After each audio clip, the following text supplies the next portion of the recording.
Hey there and welcome back to Transformers the Game! As you recall, in the last episode, we suffered a bad bit with Brawl. And now, we are continuing our re-examination of unplayable characters with the estranged Autobot Medic Ratchet. Ratchet is one of the only characters that goes completely unused in the core game. He lacks any basic gameplay components outside of a few animations, so there isn't going to be a whole lot to show for him on that regard, but I will be able to present him quite a bit better than I did before thanks to some more practical modifications that I picked up. Well, let's get in game and give him the proper checkup he deserves. And here we have the Autobot Medic Ratchet.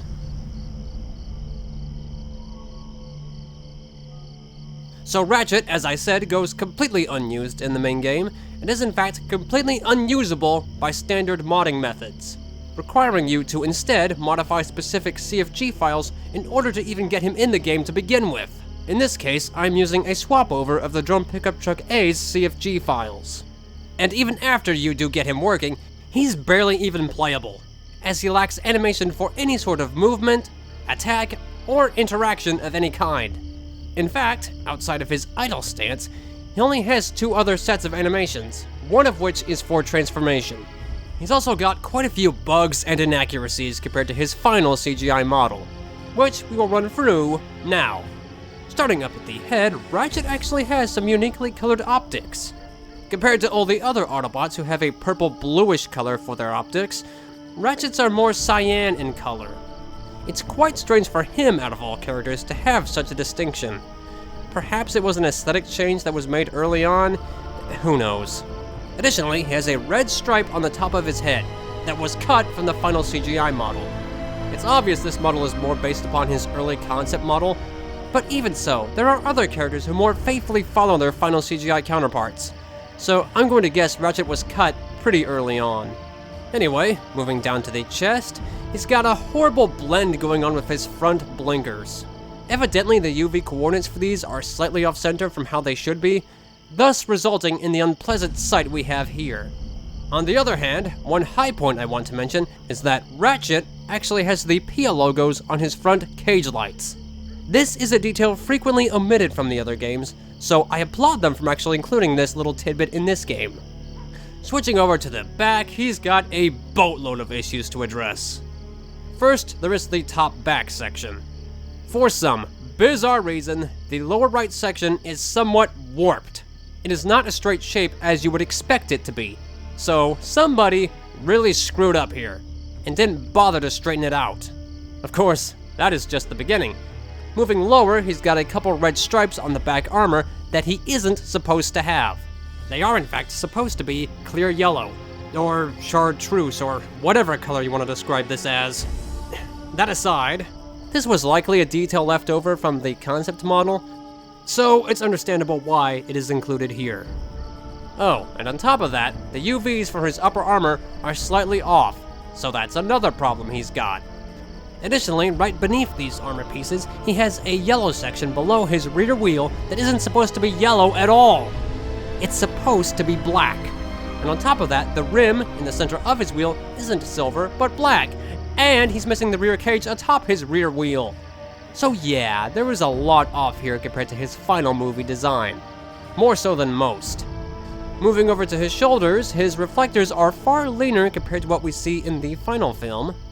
He's got more leaner parallelograms compared to having the few wider ones we see on the final CGI render. He's also missing the diffuse details for his handles on the front fenders.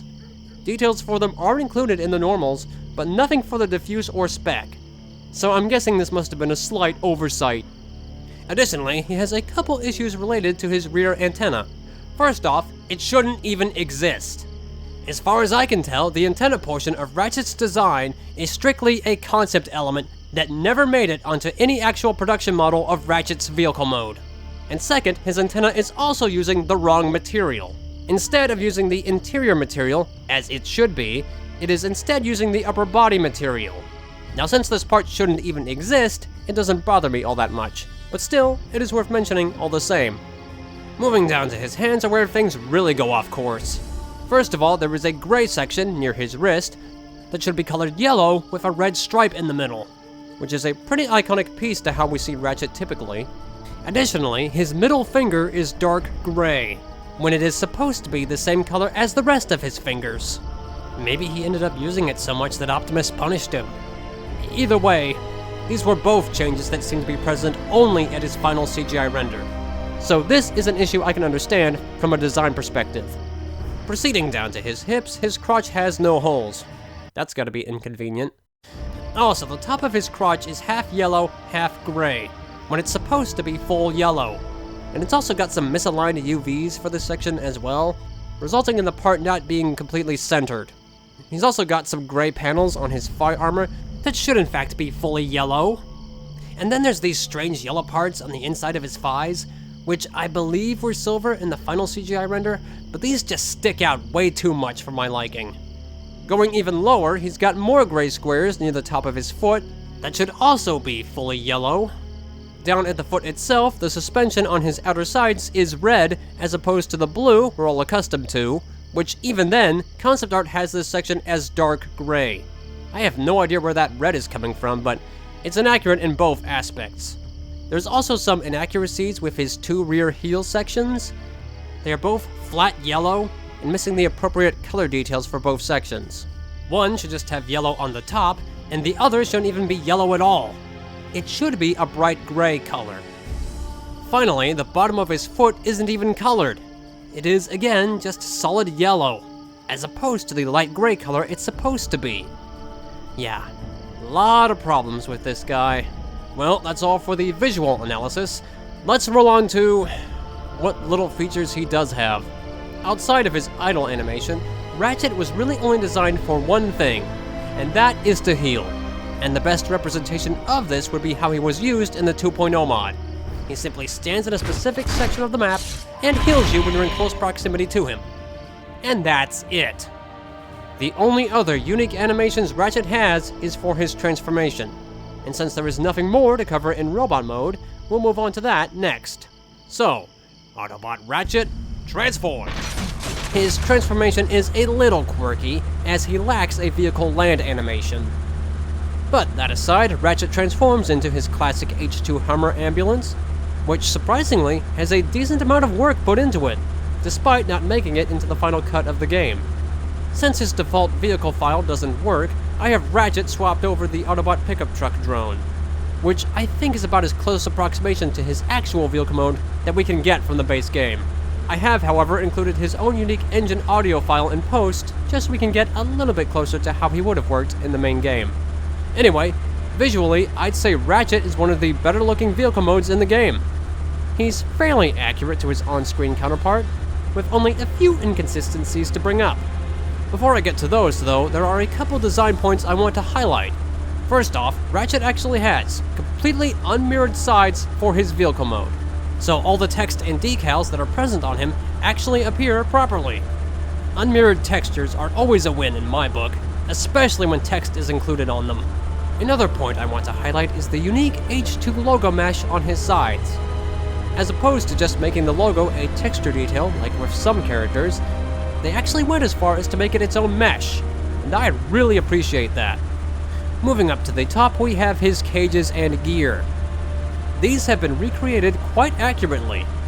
The only issues he seems to have is that he's missing all the tools on his upper sides of the vehicle, though I can kind of get why they were omitted here.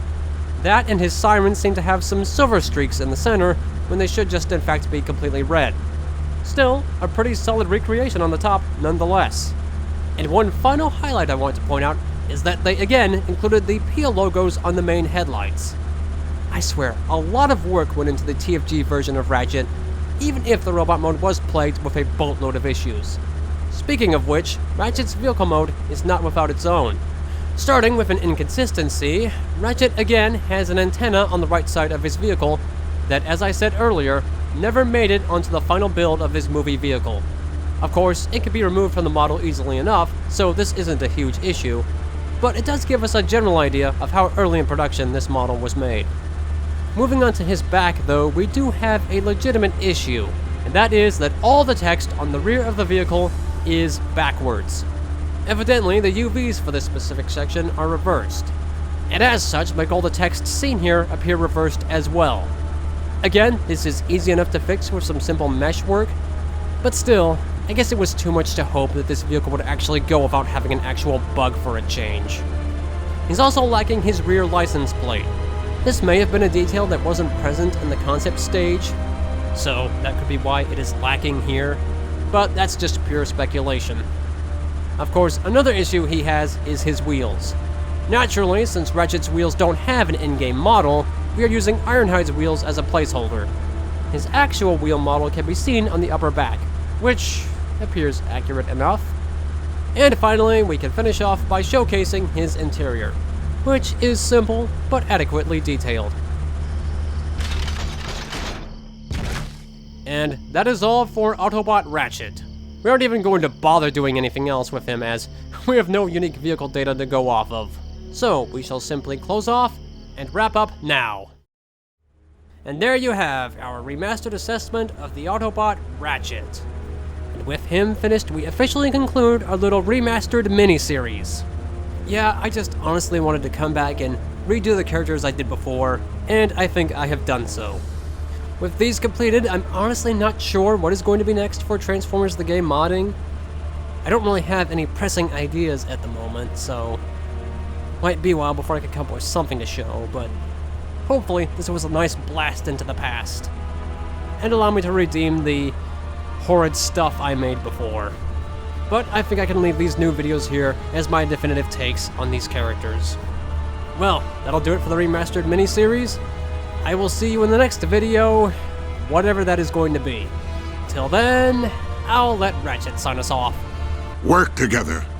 Win together.